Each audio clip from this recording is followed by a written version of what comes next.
akong pagyabog pagdahon sa atong amahan sa Barangay Makilaw. Atong palakpakan ang atong bunong barangay sa Barangay Makilaw, Honorable Marlon Aurillo.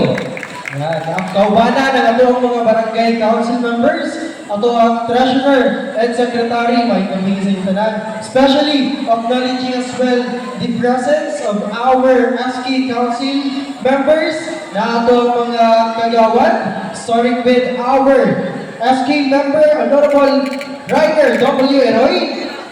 We have Honorable Anjan O. Panay.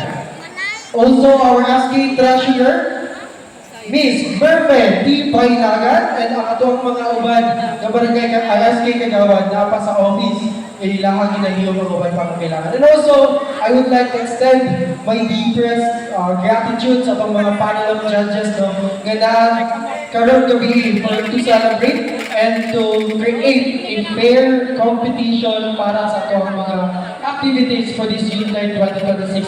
Thank you so much, Ma'am and Sir, for accepting our offer sa inyo to become one of the judges of the Battle of the Bands and Hip Hop Dance Competition. We have as well our distinguished guest coming from Panabo City and our future Mr. Sphere Philippines, Davao del Norte represent. Ladies and gentlemen, let us acknowledge Mr. Ken Cyrus Mariano. Ayan. We have as well our Mr. Sphere Philippines representing Panabo City, Davao del Norte, Mr. Kirby. Ayan. Nakalimot ko sa akin yan, Mr. Kirby. And also, kauban ang iyang mga team as the successful team for the Mr. Sphere Philippines representation, Davao del Norte.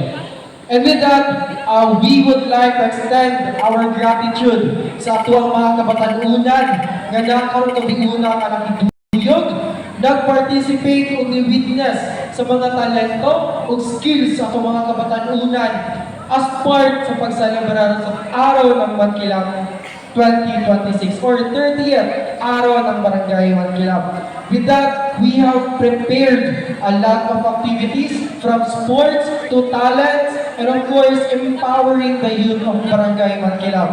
Last week, we have conducted the Open Barangay Mankilang Basketball League. And ano po tayong mga winners? We have also our Inter-Senior High School Basketball League represented by different schools within Barangay Mankilang. And also, we have our pickleball men and women category tournament nga implement last week. So we have, I guess, na nato ang mga awardees po diri and hopefully maglasta until the awarding ceremony this June 9, 2026. And this time, we will be witnessing the Battle of the Bands and the Hip Hop Dance Competition, an open category sa mga kabatanunan sa Barangay Mankilang and sa Tagum City, Davao del Norte.